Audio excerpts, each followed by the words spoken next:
Bunların şu an Türkiye'de fiyatları 500 TL falan. Düşünün 2,5 euroya aldım tanesini. Bayağı uyguna geliyor.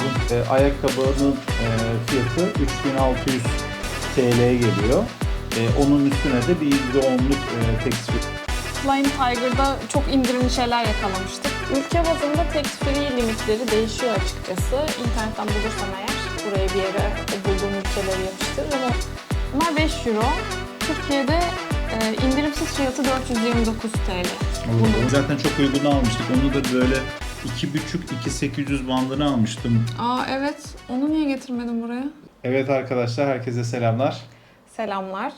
Bu videomuzda daha önce yurt dışında yaptığımız alışverişleri sizlerle paylaşacağız. Sizlere de bir fikir olsun adına. Fiyatları da hatırladığım kadarıyla sizlerle paylaşacağım. Evet, şimdi videomuza geçmeden önce şu an aşağıda görmüş olduğunuz Instagram ve YouTube hesabımızı takip etmiyorsanız takibi alırsanız mutlu oluruz. Evet. O zaman başlayalım. Videoya geçelim o zaman. Evet. Bu videoda yani gittiğimiz ülkelerden ortalama aklıma gelen şeyleri topladım. Biz genelde kıyafet üzerine bir alışveriş yapmıyoruz açıkçası. Ama onun dışında aldığımız ayakkabılar oldu. Onları göstereceğiz. İlk olarak neyle başlayalım? Ayakkabılarla mı başlayalım? Tamam, başlayabiliriz. Ayakkabıları Sırbistan'dan almıştık biz. Evet. Sırbistan'da Ava Shopping Park'tan aldık. İlk Niyazi'yi almıştık. New Balance 530 modeli. Şöyle göstereyim. Bu alırken %20 indirimdeydi. 13.499 dinarmış. Evet, Bu %20 indirimli fiyatıydı. Ondan sonra da biz %10 mu tax free aldık buradan? Evet, %10 tax free aldık. Yani şöyle söyleyelim arkadaşlar. Ayakkabının fiyatı 3600 TL'ye geliyor. Onun üstüne de bir %10'luk tax free aldık. Evet. Yani 3200-3300 civarı gibi düşünebilirsiniz. Türkiye fiyatları, bunları sen daha hakimsin. 5-6 Şu an 6 ya da civarı. 6,5 bandında olması lazım. 4590 dinarmış bu. %50 indirimli fiyatı vardı bunun. Onu da gösterelim. Şöyle göstereyim. Bu basic bir model. Ama bu da çok Hafif uyguna diye geldi. açıkçası tercih ettim ben bunu. Bu çok uyguna geldi. Bunun da fiyatını söyleyeyim ben hayatım. Yaklaşık 1500 ile 1600 TL arasına geliyor. Bunda tax free alamadık. Evet. Çünkü 5000 dinarın altında kaldığı için tax free alamıyorsunuz arkadaşlar. Bilginiz olsun. Evet, ülke bazında tax free limitleri değişiyor açıkçası. İnternetten bulursam eğer buraya bir yere o bulduğum ülkeleri yapıştırırım ama ona göre gitmeden bilginiz olsun. Her mağazada da tax free alamıyorsunuz bu arada. Atıyorum kozmetik ürünlerde bu market tarzı, DM, Rossmann tarzı yerlerde tax free alamıyorsunuz. Ama onun dışında Sephora, Douglas gibi yerlerde alabiliyorsunuz. Dediğim gibi gittiğiniz ülkenin alt limitini baz alarak buna dikkat etmenizi tavsiye ederim. Onun dışında İtalya'da mesela Flying Tiger'da çok indirimli şeyler yakalamıştık. Evet, onları şu an göster gösterebiliriz bakalım. bence. Şöyle bir çanta şarmı gibi diyeyim. Para cüzdanı minik. Bu böyle 50 sente düşmüştü. Bu arada normal fiyatlarının üzerinden indirimli fiyatları bunlar. Normalde daha yüksek oluyor işte. Bir indirimli reyonları oluyor dönemsel. Onlara bakarsanız uyguna şeyler bulabilirsiniz. Bir tane şöyle 2 euroya anahtarlık buldum yine. Çantaya falan takarım diye düşündüm açıkçası şöyle. Ama güzel bu arada. Evet, bu çok tatlı mesela. Evet. Çanta da çok sevimli. Onun dışında şöyle dörtlü kalem bulduk. Bu 50 centti. 50 sente düşmüştü. Bunun Ve şeyi arkasında da silebiliyorsun. Evet, yani. Böyle evet. bir özelliği vardı değil mi? yazdığınız şeyi silebiliyorsunuz. Çok güzel. Yani. Arkadaşlar Değişik, yani sevimli. 50 cent dedi. Takribi 20-21 TL ediyor şu anki kurla. Evet. Bayağı uygun. Ondan sonra şöyle bir gözlük kabı. Bu 1,5 euroydu. Onu şöyle göstereyim. Hatta açılışını da yapmış oldum. Böyle, evet. Böyle çantada falan deriden olduğu için daha böyle kolay yer Evet. Şunu şöyle kaldırayım. tutabilir diye düşünüyorum. Bir tane böyle günlük not defteri. Bu da 2 euroydu. Şöyle göstereyim. Ama gayet güzel. İçi yazılı mı? İçi yok, içi Düz. normal Düz düz. hiçbir şey yok. Ama uygun yani 2 euroya. Onun dışında İtalya'da bir de Alayım. Venedik'te biliyorsunuz cam işçiliği çok meşhur. Buradan şöyle bir parfüm böyle sprey şişe almıştık. Bunu ben çok beğenmiştim. Niyazi hediye alayım sana Evet. dedi. Bu 8 euro falan değil mi? 8 ya da euro. 9. Biz bu arada bunu arkadaşlar çok uyguna aldık. Yani şu boyutu 15 euroya satan yerler de vardı. Evet. 12 euroya da vardı. İyice araştırdık. Yani bu boyut 8, 9, 10 değişiyor baktığınız Evet. yere göre de biz şu boyutu en uygun sanırım aldığımız yerden Onu da böyle bulmuştuk. alayım. Evet. Şöyle. Bir de burada şöyle bir kolye ucu var. Bunu da nasıl gösterebilirim bilmiyorum. Ve bu da cam işçiliğinden. Ama güzel Buradaki bu cam da. işçilikleri gerçekten çok güzel yani. Bu da 4 euroydu bu arada. Hani euro bazında pahalı gelebilir ama oradan böyle bir hatıra olsun diye düşünerekten açıkçası aldık. Evet, senin uzmanlık Onun alanın dışında bu evet arada. ben genelde kozmetik alıyorum. Taşıması kolay. Ve burada Türkiye'de olmayan şeyleri de bulması kolay. Koleksiyon ürünleri vesaire. Onlardan bir örnek göstereyim mesela. Essence markası Türkiye'de de var. Ama koleksiyonları çok nadir geliyor. Şöyle en son Almanya seyahatimde böyle bir Superman koleksiyonu görmüştük. Hemen bu yeni çıkmıştı. Onu da görünce şu aynayı Hemen kapatarak aldım. şöyle şey yapayım. Böyle daha kullanmadım bile.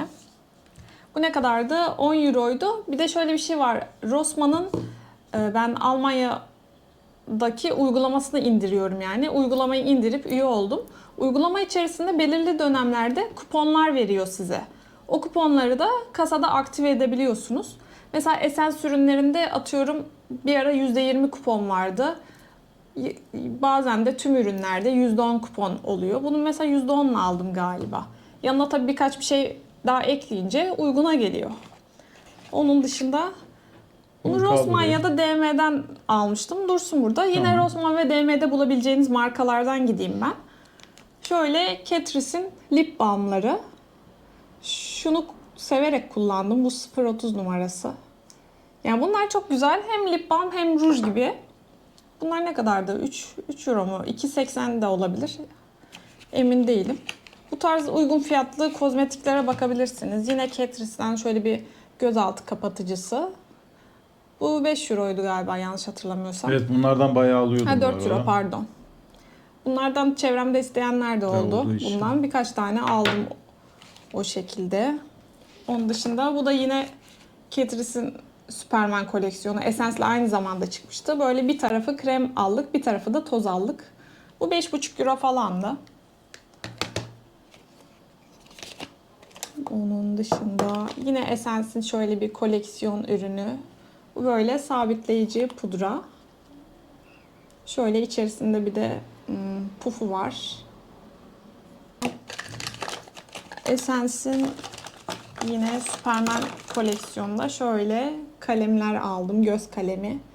Pembe ve mavi metalik renklerde. Bunlar da yine çok güzel ürünler.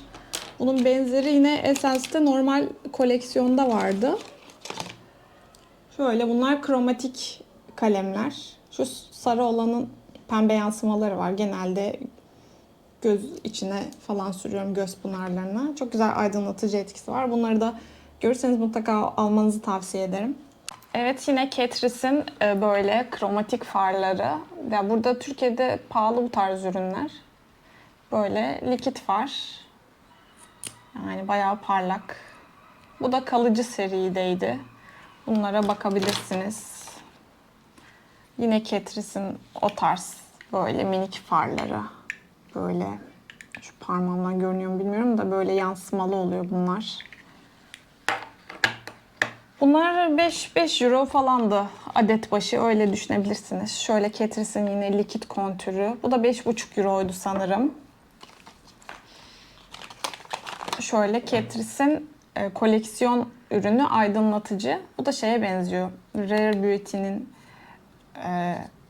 meşhur aydınlatıcıları var. Onlara benzetmişler. Bu da 5 euro falandı sanırım. Bu da güzel de bir ürün. Severek de kullanıyorum. Onun dışında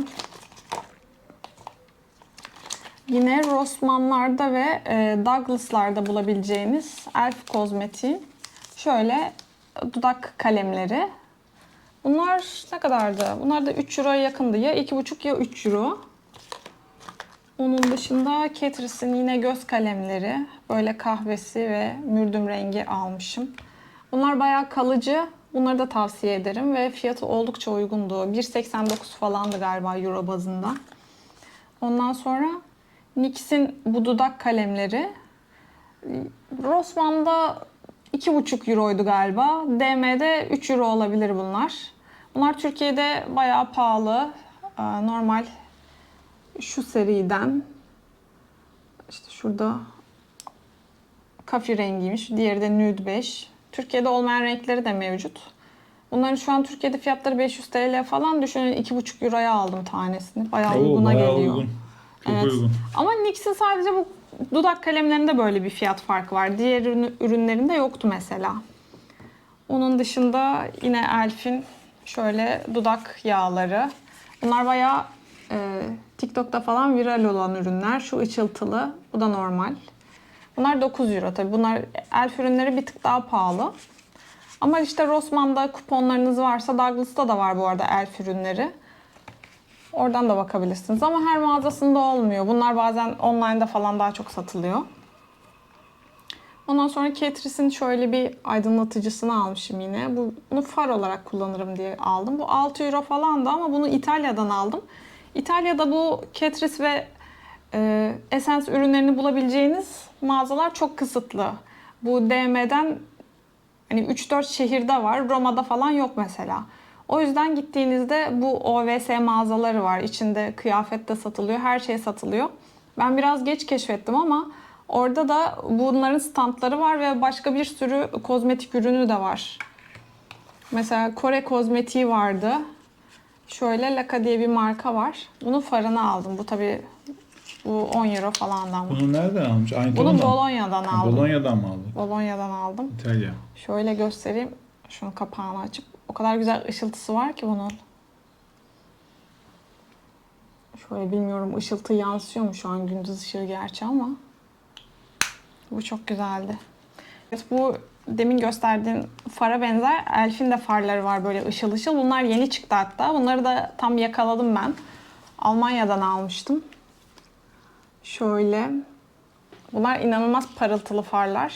Tanesi 7 euro falandı galiba. Dediğim gibi Elf bir tık pahalı herhalde. ortalamaya göre pahalı kalıyor. Onun dışında şeyden Prag seyahatimizden şöyle Kat Von D Beauty'nin bir allığını almıştım. Şansıma da %30 indirimde yakaladım ben bunu. Şöyle çok güzel bir kabı var. Böyle tam gotik. Bu Fox Love rengi. Türkiye'de var mı bilmiyorum. Bu Kat Von D. İndirime yakalarsanız, bu arada ben bu Sephora ile alakalı gideceğim ülkenin sitesine girip üye oluyorum. Bazen yeni üyelere işte favori işte ürün seçtiriyor, marka seçtiriyor. O markada %10 indirim falan oluyor. Almanya sitesinde böyle mesela. Ya da ilk alışverişinize ekstra bir maske falan da veriyor. Ya bu tarz şeyleri iyi takip etmek gerekiyor. İşe de yarıyor yani. Ben o şekilde kullanıyorum. Ondan sonra İtalya'da tabii ki de Kiko, Milano. en sevdiğim markalardan. Bazı ürünleri Türkiye'ye göre uyguna geliyor. Eskiden çok daha uygundu. Şu an biraz daha döviz kurundan ötürü bazı şeyler başa baş geliyor. Ama mesela bulunmayan ürünleri oradan alıyorum. Şöyle bir köpük far serisi var. Bunun 4 numarası Türkiye'de yok bayağıdır. Kendime bundan aldım. Şöyle kavanozda. Bunları tek tek açamayacağım. Bayağı uzun sürer. Uzun olur. Şöyle ikili bir far vardı mesela. Bazen kampanyaları oluyor. 3 al 2 öde. Onları yakaladığınızda güzel fiyatlar olabiliyor. Yani bunların fiyatları da bu 9 euroydu galiba. Şu kavanozda olanı 12-13 euro olması lazım. Ama ben bunları kampanyalardan alıyorum genelde. Ya da böyle koleksiyon serisi bir far aldım. Bu bayağı indirimdeydi. Son tek kaldığı için bu 4 euroydu mesela. Şöyle çok tatlı bir pembe Kutusu tekli çok far. güzel ya. Evet evet. Koleksiyon ürünü olduğu için bunlar kalınca en son böyle bir dip indirim yapıyorlar. Onun dışında bu Smart Fusion rujları var. Bunlardan 2 renk aldım. Şu 434 Türkiye'de yoktu. Bunlar 5 euro. Türkiye'de İndirimsiz fiyatı 429 TL. O, Bunun 10 euro. 5 euro yani düşün. 10 euro yani nereden Yarı yarıya fark ediyor. Ve 450 indirimsiz fiyatı bu arada. Çok iyi. Mesela bu rujlar stok yapmalık şeyler bence. Güzel yani. Ve kremsi yapıda. Bir de İtalya'nın böyle Wycon Cosmetics diye çok güzel bir markası var ama bir tık pahalı. Ben buradan tekli far aldım. Şöyle rengini de göstereyim. Bu baştan sonrası videonun genelde kadınlara hitap eden bir video oldu. Biraz öyle oldu. Hayatım istiyorsan şimdi belirtelim. Arkadaşlar yorumlara yazın. Böyle kozmetikle ilgili de daha detaylı bir çekim isterlerse Evet. yapabiliriz onlara. Sen yaparsın. İsterlerse yapabilirim. Neden Yorumlarda olmasın? belirtin istiyorsanız. Şöyle, bu da çok böyle simli parlak bir far. Bunların fiyatları ama pahalı. 15 euro civarıydı böyle bir tane tekli far. Ama şöyle kampanyası oluyor. 5 al 3 öde yani. Şeyde şey olarak yazıyor. 3 artı 2 diye yazıyor genelde orada afişlerinde. Yani 3 alıyorsunuz. 2 tane de bedava oluyor anlamında. Onun dışında başka Şu var. kozmetik, yani bunlar bu arada daha fazla kozmetik ürünler Evet. alıyorum ben. Ama bunlar şu anda gösterebileceklerim yani aklımda kalanlar. Onun dışında Evet. da arkadaşlar sen söyle hayatım sonra ben söylerim. Şunu göstereyim. Sonra en son kapanışta Evet. söyleyeceklerimizi söyleyelim. Bu da son ürün. Natasha Denona'nın I Need a Nude paleti. Bu Türkiye'ye çıktığından beri almak istediğim bir paletti. Ama bir türlü almadım. Sürekli üstüne zam geldi falan filan. En son bunu Almanya'dan aldım aşkım. Almanya diyorsun Evet, şehirlerini Almanya'nın- hatırlıyorsan çünkü biz hani çok gezdiğimiz için Fark genelde- etmez. Sephora'nın hepsinde bulabiliyorlar. Almanya'da ama Düsseldorf'ta aldım galiba yanlış hatırlamıyorsam. Almanya'nın işte sitesine üye olduğumda ilk alışverişi özel miydi? Yanlış olmasın. İşte bir favori marka seçiyorsunuz. Onda %10 indirim sağlıyor. Ben de bu markayı seçmiştim. Bu far paleti 75 euro civarıydı. %10 indi. Onun üzerine işte tax free limitini de aşınca yanına bir iki bir şey daha almıştım. Arkadaşlarımın siparişi falan vardı. Tax free limitini de aşınca %10 iade alabiliyorsunuz. Şunu da şöyle göstereyim. Bu çok güzel bir far paleti. Evet. Şu an Bir tane paletim olsun derseniz bu çok güzel bir palet mesela. buradakilerin en pahalısı bu galiba değil mi Evet. ürün olarak ama Sephora'dan aldım çünkü. anladım. Ya genelde uygun fiyatlı şeyler de alınabiliyor. Çok yüksek fiyatlı bir şey alayım kafasında değilim ben ama bu paleti bayağıdır istiyordum ve Türkiye'den daha uyguna geldi. İyi yaptın. Bu arada tax free ile alakalı da biraz söyleyelim. Tamam. Karta iade alabiliyorsunuz, nakit de alabiliyorsunuz. Ama nakit prosedürü gittiğiniz ülkeye göre değişiyor. Mesela atıyorum İtalya şey veriyordu, ya dolar veriyordu ya TL veriyordu. TL seçeneği olan hiçbir yerde TL olarak nakit almayın. Daha fazla zarar edersiniz çünkü. Evet. Ben o zaman mesela İtalya'dan dolar almıştım. Onun dışında Almanya euro veriyordu galiba. Evet, veriyor. Ben ama karta istedim daha az kesinti olsun diye de çok bir fark olmadı. Karta isteyince yurt dışı işlemlerde genelde dolar olarak yatıyor. iade ediyorlar. O da biraz mantıksızlık Evet ama evet ben sonra yani. pişman oldum. Zaten çok fazla bir şey yoktu hani alacağım. Şunu da söyleyelim arkadaşlar biz normalde hani elektronik cihazlar da aldık. Şu an onları ben göstermiyorum ama elektronik cihazlarda tabii ki kredi kartınıza da iade alabilirsiniz ama nakit almaları bence çok Nakit daha garanti bu arada. olur. Uğraşmazsınız. Evet. Problem olabiliyor bazen. Yani internette şöyle şeyler duyuyoruz. Hani karta iade istedik, iade gelmedi. Ha, şeyi Bir de söyleyeyim. iade süreci de uzun olabiliyor. Evet. 6 haftayı buluyor bazen. Roermond Hollanda'daki alışverişimizde ben Kolombiya'dan bot aldım. Onun iadesi Evet. mesela yatmadı. Yaklaşık bir 5 ay oldu. Hani çok büyük zaten çok uygun almıştık. Onu da böyle 2,5-2,800 bandını almıştım. Aa evet. Onu niye getirmedin buraya? Unuttuk. Olsun önemli değil. Onu da başka şeyde Onu gösteririz. da ekleyelim şimdi. Tamam getir onu da gösterelim. Evet arkadaşlar Hollanda gezimizde orada alışverişteyken Roermond Evet. Outlet'e gitmiştik. Kolombiya'nın Rimmond diye mi okunuyor? O da okunuş, Değişik. yani bizim okuduğumuz gibi okunmuyor bu arada. şöyle Çok o tür şeylere takılmıyoruz sonuçta biz Türkiye'de yaşayan insanlarız. tam biraz lezzetli olabilir ama şu tarz böyle bir bot. Bunu arkadaşlar yaklaşık 75 euroya düşmüştü indirimi. Hatta onun da altına inmişti. 65 euro bandını aldık, hatırlıyorum. O videoda söylemişizdir biz onu muhtemelen. Burada ne kadar yazıyor? 69 Burada euro. 77 euro yazıyor Hayır outlet bak fiyatı. şurada yazıyor, gördün mü? Felix Outlet. 77 euro. O pound fiyatı. Ha Euro. okey. Pardon. 77 euro, daha fazla indi mi bilmiyorum. Videomuzda zaten bu şeylerde AVM Mevcut. videolarında mevcut. Görebilirsiniz. Bir de onun dışında yine Niyazi. Bu arada hep Niyazi'ye ayakkabı almışız. almışız Onu fark arkadaşlar. ettim. Bu da Selanik'teki Yunanistan Selanik Evet. Outlet'ten Bu aldık bunu da. Pislenmiş bayağı. Bu Geçen biraz sene kirlandı. almıştık şöyle. Adidas'ın modeli. Bunu da 65 euro bandını aldık. bunu ama tax free almadık. Sıraya girmeye üşendi. Tam bayram dönemiydi. Evet Tax free arkadaşlar. almadık bunu. Bundan da zaten tax free alamadık. Evet, bundan Değil mi? teksfiri alamadık. Bunda problem oldu. Yaklaşık 5 euro oldu. Hala yapmadı nedense. Bilmiyoruz. Yani zaten bir 5 euro civarı bir şey ya da 6 euro civarı gelecekti. Evet. Çok önemli değil. Sen devam edebilirsin hayatım. Anlatacaklarını. Yani özetle böyle. Giyim tarzı lüks markalarda çok fiyatlar fark ediyor bu arada. Biz çok kıyafetle alakalı harcama yapmıyoruz yani Ben açıkçası. genelde elektronik alıyorum ya da böyle Evet. ayakkabı Ben tarzı. kozmetik Betül- seviyorum. Hobim olduğu Evet. için biraz da aslında bu kadar ürün tabii ki de gerekli değil. Bu şekilde. Arkadaşlar eğer böyle vlogları veya videoları istiyorsanız Evet. devamını çekebiliriz. Daha çünkü başka aldığımız ürünler de var. Videoyu da biz çok uzun tutmak istemiyoruz açıkçası. Sıkılmayın diye. Merak ettiğiniz şeyler varsa onları da sorabilirsiniz. Evet, sorabilirsiniz. Mesela tax free ile alakalı illaki merak ettiğiniz şeyler olabilir. Bu arada Bildiğimiz bizim kadar yardımcı olmaya çalışırız. tabii bizim diğer outlet vloglarımızı da izleyebilirsiniz. İtalya var, Hollanda var. Ondan sonra Yunanistan var.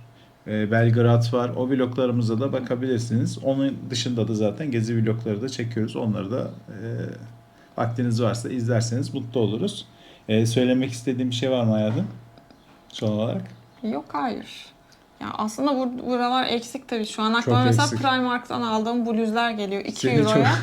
Bluz almıştım mesela. O kadar Onlar çok videoda var. da mevcut bu arada. Eindhoven Primark videosuna bakarsanız orada 2 euroya uzun kollu pamuklu bluzlar almıştım. Şimdi biz bence böyle arada çekelim. Daha da kapsamlı da Olabilir, çekebiliriz. Dediğim gibi Ama yorumlara hani yazsın arkadaşlar. Çok fazla bir şey almıyoruz ya, az ürünle de video çekmek istemedim bu zamana kadar. Anladım. Şimdi böyle bayağı birikti önümüzde. Evet, o şekilde çekelim dedik. Bizi izlediğiniz için teşekkür ediyoruz arkadaşlar. Şu an aşağıda görmüş olduğunuz Instagram ve YouTube hesabımızı da takip alırsanız mutlu oluruz. Oluruz. Bir sonraki Vlogda ve görüşmek videoda üzere. görüşmek üzere. Kendinize iyi bakın. Hoşçakalın.